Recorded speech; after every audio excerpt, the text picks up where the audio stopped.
Assalamualaikum warahmatullahi wabarakatuh. Apa kabar semuanya? Kembali lagi di channel Restu Wibowo. Di video kali ini saya akan membongkar trik kotor yang dimainkan oleh channel sebelah yang bernama Andre Tunggal.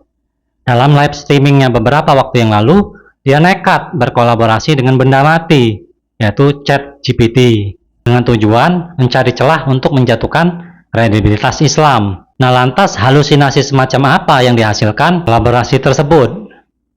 Untuk itu, mari kita simak cuplikan videonya berikut ini. Perangan yang sifatnya ekspansif.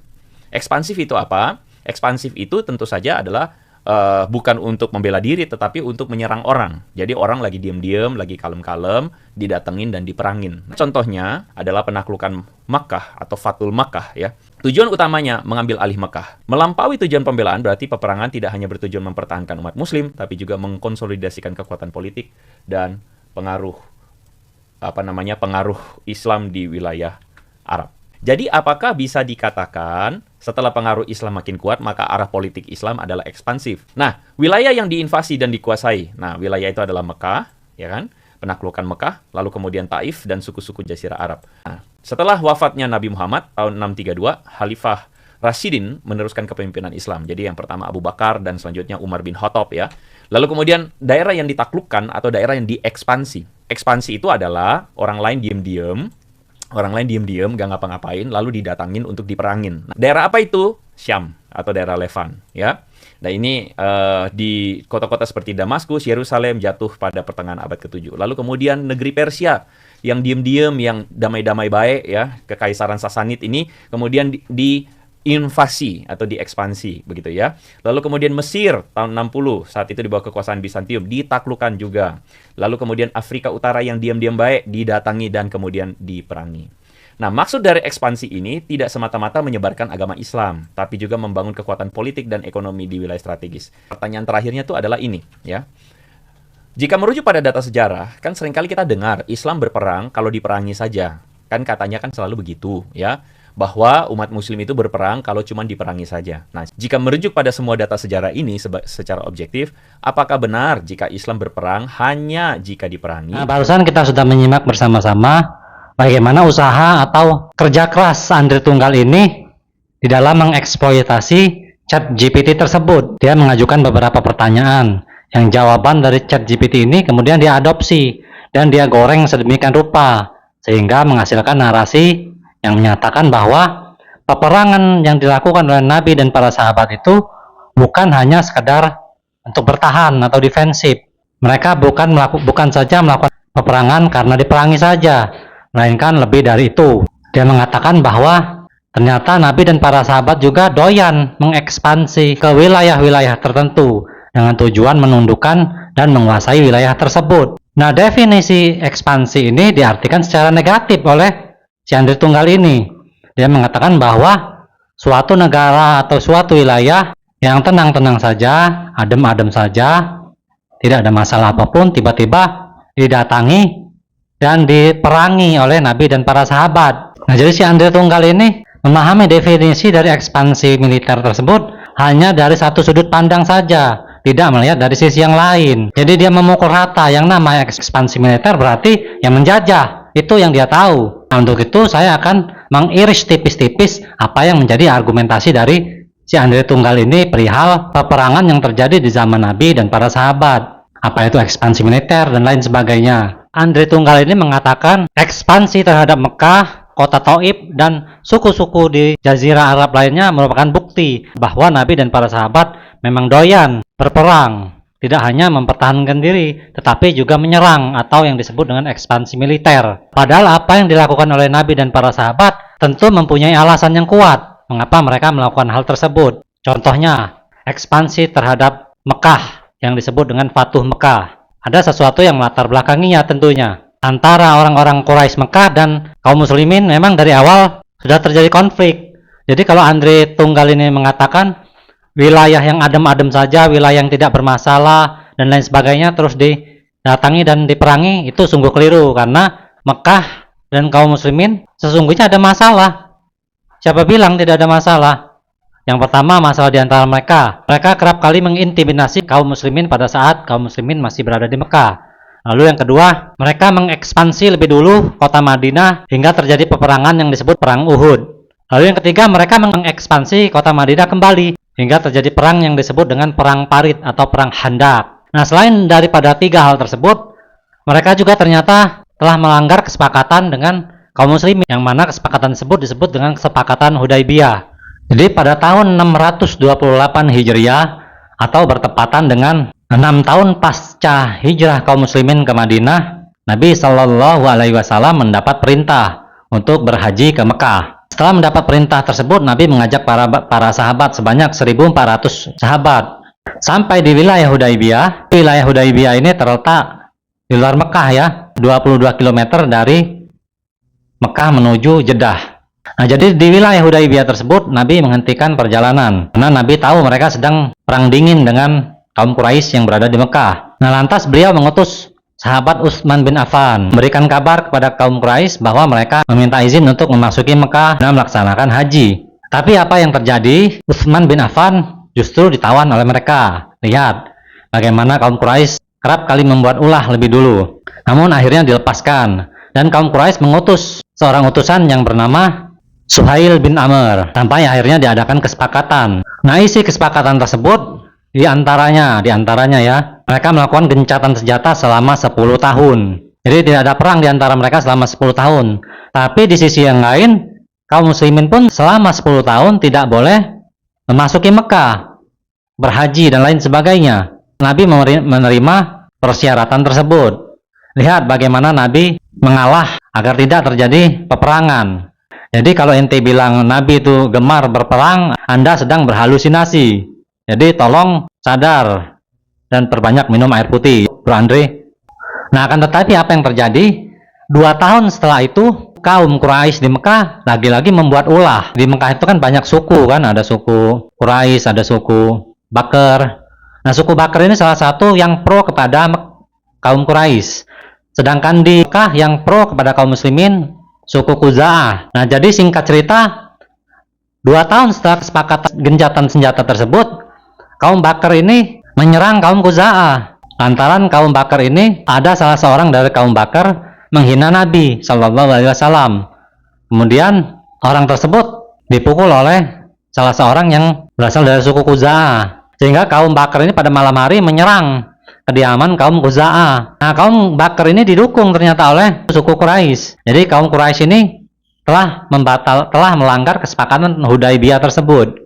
Nah, lihat bagaimana lawan politik dari kaum muslimin ternyata selalu lebih dulu mencari gara-gara. Jadi bukan kaum muslimin yang mencari gara-gara lebih dulu. Nah, ini adalah salah satu latar belakang kenapa Nabi Shallallahu Alaihi Wasallam dan para sahabat mengekspansi Mekah. Dan mengekspansi Mekah pun tidak seperti yang Anda bayangkan. Kepung, serang, borok leher, penggal, dan lain sebagainya. Tidak seperti itu. Ekspansi yang dilakukan Nabi dan para sahabat ke Mekah, ekspansi damai ya, tidak terjadi pertumpahan darah. Saat masuk ke Mekah, Nabi berpesan, barang siapa yang masuk ke Masjidil Haram, maka mereka aman. Barang siapa yang masuk ke rumah Abu Sufyan, mereka aman. Barang siapa yang tetap di dalam rumah mereka masing-masing, maka mereka aman. Lihat bagaimana Nabi Shallallahu Alaihi Wasallam mengajak damai sebetulnya, tidak mengajak perang. Alhasil ekspansi tersebut berjalan dengan damai, tidak terjadi pertumpahan darah. Walaupun ada beberapa orang yang akhirnya dihukum karena mereka menyerang kaum Khuza'ah tadi. Jadi dari suku Bakr ya, orang-orang yang dihukum ini karena menyerang lebih dulu mereka, melanggar kesepakatan Hudaibiyah. Nah, setelah masuk ke dalam Mekah, Nabi menghancurkan berhala-berhala di sekitar Ka'bah yang berjumlah 360. Jadi paham itu ya, ya Tung ya. Jadi saya panggil Anda Tung saya ya. Andre Tunggal, betul kan? Saya panggil Tung. Ya Tung ya. Lalu ekspansi ke kota Thaif. Mengapa kaum muslimin mengekspansi kota Thaif? Jadi dengarkan ini ya, Tung ya. Kuliah buat Anda, gratis, tidak usah bayar. Jadi pada saat Nabi berada di Mekah dahulu sebelum hijrah, tepatnya 10 tahun setelah kenabian beliau. Jadi setelah 10 tahun dakwah Nabi di kota Mekah, Nabi berinisiatif melakukan dakwah keluar Mekah, tepatnya ke kota Thaif. Nabi mengajak sahabat yang bernama Zaid untuk berdakwah ke tempat tersebut. Ini dakwah baik-baik ya, datang berdua bukan perang. Tapi apa yang terjadi? Beliau malah dipersekusi. dilemparin batu hingga berdarah-darah dan lain sebagainya. Kita flashback ke masa lalu ya, masa lalu ketika Nabi masih di Mekah, belum berhijrah. Jadi orang-orang Taif ini sudah sentimen ya kepada Nabi Shallallahu Alaihi Wasallam.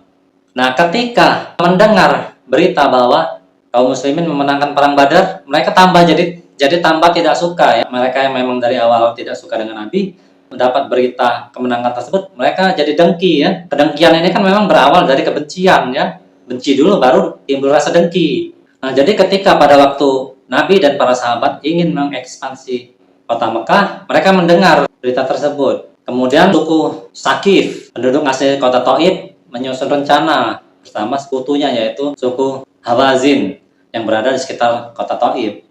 Mereka mengintai dan memata-matai perjalanan Nabi menuju Mekah untuk membebaskan kota Mekah. Jadi mereka menunggu di lembah Hunain namanya. Lembah itu terletak antara kota Mekah dan kota Taif. Mereka menunggu di situ guna menyergap secara tiba-tiba. Maka pecahlah peperangan di situ. Walaupun kaum muslimin sempat terdesak, namun akhirnya mereka dapat memukul mundur mereka sampai ke basis mereka yaitu kota Taif. Jadi kaum muslimin mengepung di benteng pertahanan terakhir mereka yaitu kota Taif. Dan akhirnya mereka pun tidak berani untuk keluar dari benteng mereka. Nah, jadi siapa yang memulai di sini? Ya orang-orang kota Taif. Dari sentimen mereka kepada Nabi dahulu sampai mereka ingin ngajakin perang di lembah Hunain tersebut. Dengar ya, tung ya, ente kadang-kadang ya. Lalu bagaimana dengan suku-suku Arab yang berada di Jazirah Arab? Sama saja, mereka yang memulai mencari masalah, seperti kaum Bani Mustalik. Nah, Bani Mustalik ini diekspansi juga oleh Nabi dan para sahabat, karena mereka memulai lebih dulu. Mereka yang mengekspansi Nabi dan para sahabat lebih dulu, yaitu di perang Uhud. Mereka berkoalisi dengan Quraisy, lalu mengekspansi kota Madinah hingga akhirnya pecah perang Uhud. Jadi Nabi tidak pernah memulai duluan ya, jadi Bani Mustalik ini yang memulai lebih dulu, mengekspansi kota Madinah. Lalu ada lagi suku Sulaim, Bani Sulaim. Nabi juga melakukan ekspansi ke wilayah tersebut karena ya sama seperti Bani Mustalik tadi. Bani Sulaim ini adalah sekutunya Quraisy pada saat mereka mengekspansi Madinah pada perang Handak ya, atau perang Parid. Jadi mereka lebih dulu memulai masalah. Mereka yang lebih dulu mengekspansi wilayah kaum muslimin. Begitupun dengan suku Ghatafan. Mereka juga bersekutu dengan kaum Quraisy di perang Handak. Lalu ada lagi ekspansi Nabi yang dilakukan ke wilayah Daumatul Jandal. Yaitu wilayah ini terletak antara Makkah Madinah dan negeri Syam. Jadi jalur ini jalur yang biasa dilewati para pedagang dari Mekah dan Madinah menuju wilayah Syam. Jadi kaum muslimin biasanya membawa dagangan mereka menuju negeri Syam.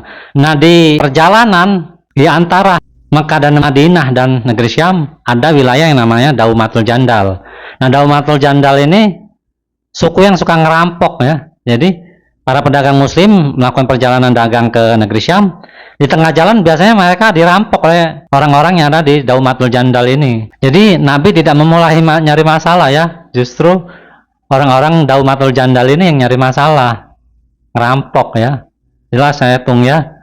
Jadi makanya mereka diekspansi untuk ditundukkan. Jadi setelah tunduk kan jadi mereka kan nggak berani macam-macam lagi. Betul tidak? Ibaratnya gini ya Tung ya, ente jualan somai ya, dari rumah ente tujuan ente mau jualan somai ke sekolah SD ya, SD mana misalnya kan. Saat ente mau berangkat ke sekolahan tersebut, sekolahan SD tersebut, ente selalu diadang, dicegat oleh orang-orang di wilayah tersebut, terus dipalak ente. Jadi tiap hari gitu kelakuan mereka. Bagaimana cara ente menghentikan hal tersebut? Jadi kasih pelajaran mereka ya. Kalau mereka sudah dikasih pelajaran ya stop, mereka berhenti, kapok ya. Besok-besok ente aman dagang jualan di situ lewat situ ya. Nah, jadi kaum orang-orang di Daumatul Jandal ini diberi pelajarannya, ditundukkan. Jadi setelah penaklukan tersebut mereka nggak lagi ngerampok ya, karena sudah takluk. Nabi tidak pernah memulai nyari masalah ya. Jadi musuh-musuhnya lah yang kerap kali cari masalah lebih dulu. Nah, paham itu ya, Tung. Nah, ekspansi militer yang dilakukan Nabi dan para sahabat ini berlanjut kepada para sahabat katanya, para Khulafaur Rasyidin. Jadi ekspansi yang dimaknai negatif oleh Andre Tunggal ini dilanjutkan ternyata oleh Khulafaur Rasyidin setelah wafatnya Nabi Shallallahu Alaihi Wasallam. Nah, salah satunya negeri Syam dalam kekuasaan Imperium Romawi. Kata Andre Tunggal ini mereka ini aman-aman saja, kalau tidak ada masalah. Itu kan menurut ente. Romawi yang di negeri Syam itu bermasalah, bro. Ini Tung. Dan ente pikir tidak ada masalah dengan kaum muslimin. Kapan mereka memulai masalah? Nah, perhatikan ini baik-baik, dengarkan ya, Tung ya. Kuliah buat ente, gratis, nggak usah bayar. Pada tahun 628 Masehi, Nabi pernah mengirim utusannya ke sana ya untuk mengajak penguasa Romawi memeluk Islam. Nah, lihat bagaimana cara dakwah Nabi ya. Bukan datang perangi gorok leher harus masuk Islam, enggak, tidak seperti itu. Jadi Nabi mengutus seorang utusannya yang mengajak membawa surat yang isinya mengajak penguasa Romawi untuk memeluk Islam. Apakah ini paksaan ya Tung ya? Enggak ya Tung ya, ini cuma surat untuk mengajak masuk Islam, bukan nantangin perang, woi masuk Islam, perang kita, kalau enggak kepala putus, kepala terbang dan lain sebagainya, tidak seperti itu ya. Nabi mengutus seorang utusan yang bernama Al-Harith bin Umair membawa surat yang isinya mengajak penguasa Romawi untuk memeluk Islam. Nah, Nabi mengutus ke wilayah Busrah ya. Busrah ini di wilayah Syam, wilayah kekuasaan Romawi pada saat itu. Nah, Nabi mengutus Al-Harith bin Umair tersebut menemui gubernur yang berkuasa di situ. Jadi yang berkuasa di pusat itu Raja Romawi ya, yang bernama Heraklius. Heraklius ini Raja Romawi yang berkuasa di pusat ya, pusat negeri Syam. Jadi kan wilayah-wilayah tersebut, di setiap wilayah-wilayah negeri Syam itu ada gubernurnya ya. Nah, gubernur di wilayah Busrah ini bernama Surahbil bin Amr. Jadi utusan Nabi membawa surat tersebut yang ditujukan kepada Raja Romawi yang bernama Heraklius. Tapi singgah dulu melalui gubernurnya di wilayah Busrah yang bernama Surahbil. Nah, bagaimana respon dari Surahbil ini? Ternyata dia menolak, lalu membunuh utusan tersebut. Nah, bayangkan ya Tung ya, seorang utusan dibunuh. Ente tahu kan apa konsekuensinya seorang utusan dibunuh? Peraturan perang dari zaman dulu, utusan itu tidak boleh dibunuh. Sama dengan jurnalis ya, jurnalis itu tidak boleh dibunuh. Bayangin ya Tung ya, misalkan duta Amerika Serikat untuk Indonesia yang berada di kedutaan di Jakarta dibunuh oleh gubernur DKI Jakarta misalkan. Apa yang terjadi? Ente sudah bisa membayangkan kan? Ya tentu saja mengajak perang ya. Kalau orang Palembang menyebutnya dengan nyari koreng ya. Paham ya Tung ya? Nah, itu yang dilakukan oleh gubernur Romawi di wilayah Busrah. Makanya waktu itu Nabi mengutus, setelah kejadian tersebut, Nabi mengutus 3.000 pasukan yang dipimpin oleh Zaid bin Haritha. Alih-alih menghukum gubernurnya tersebut, dia justru malah membantunya dengan mengirimkan 100.000 personil tentara Romawi membackup. Jadi sudah tahu gubernurnya salah, masih di backup. Nah, ini masalahnya di sini. Makanya terjadi perang Mu'tah pada saat itu. Mu'tahnya di wilayah Syam ya. Nah, jadi di sini poinnya Romawi yang memulai lebih dulu. Makanya pada tahun 636 Masehi, Umar bin Khattab mengirim pasukan sebanyak kurang lebih 40.000 ke wilayah Romawi yang berpusat di Syam. Karena ada latar belakangnya ya. Jadi bukan sembarangan Umar bin Khattab melakukan ekspansi ke wilayah tersebut, karena wilayah tersebut kalau tidak ditundukkan akan menjadi masalah di kemudian hari. Jadi harus ditundukkan dulu baru aman kaum muslimin ya. Pahami itu ya Tung ya. Ini sudah berapa kali saya jelaskan ya Tung ya ya. Mudah-mudahan ente paham ya. Lalu bagaimana dengan wilayah Persia? Sama saja. Jadi pada tahun 628 Masehi, Nabi pernah mengirim surat juga kepada Raja Kisro. Waktu itu Raja Kisro ini Raja Persia ya, pada saat itu dikirimin surat oleh Nabi untuk mengajak orang tersebut masuk Islam melalui utusan yang bernama Abdullah bin Hudzafa. Apa yang terjadi? Sama saja seperti kejadian sebelumnya. Utusan Nabi ini dibunuh. Sudah saya jelaskan tadi, utusan tidak boleh dibunuh ya Tung ya. Bisa memicu perang, konflik besar nantinya. Dengar ya Tung ya. Hanya saja Nabi belum sempat mengekspansi wilayah tersebut. Makanya Umar bin Khattab yang menyelesaikan masalah tersebut dengan mengirim pasukan berjumlah 30.000 pasukan yang saat itu dipimpin oleh Sa'ad bin Abi Waqqas, berujung kemenangan kaum muslimin. Jadi baik Romawi maupun Persia sama saja, mereka memulai masalah lebih dulu. Pahami itu Tung? Betul tidak? Lalu bagaimana dengan Mesir dan Afrika. Ya sama saja, mereka ini dalam kekuasaan Romawi pusat yang berada di negeri Syam, yang rajanya nyari gara-gara dengan kaum muslimin. Makanya diekspansi juga, karena ini membahayakan. Nanti mereka akan membangun kekuatan yang baru, kemudian menyerang untuk membalaskan dendam mereka. Jadi seperti itu ya Tung ya. Mudah-mudahan ente paham ini ya. Ente bacalah, perbanyak literasi Anda, baca sejarah peperangan, baik peperangan secara umum ataupun peperangan yang dilakukan oleh Nabi dan para sahabat. Lalu bandingkan mana yang lebih baik, peperangan secara umum yang dilakukan orang-orang di luar Islam atau peperangan yang dilakukan Nabi dan para sahabat. Karena di agama ente tidak ada histori perang, jadi ente nggak tahu apa-apa tentang perang, nol. Tapi berani mengkritisi agama yang punya histori perang. Tentu mengajari bebek berenang, ente akan kalau bebek bisa ketawa, ya ente diketawain oleh bebek-bebek tersebut.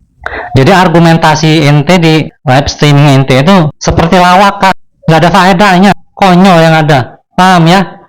Ya mudah-mudahan setelah dapat kuliah ini ente belajar lagi ya, buka-buka searching Google, buka-buka buku sejarah, beli ya di Gramedia. Ya mungkin demikian penjelasan dari saya. Mudah-mudahan kita doakan si Andre Tunggal ini dapat hidayah dari Allah Subhanahu wa Ta'ala.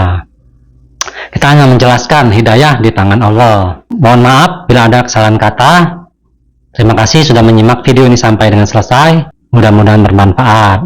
Jangan lupa subscribe, like, and comment di bawah ini. Terima kasih. Wassalamualaikum warahmatullahi wabarakatuh.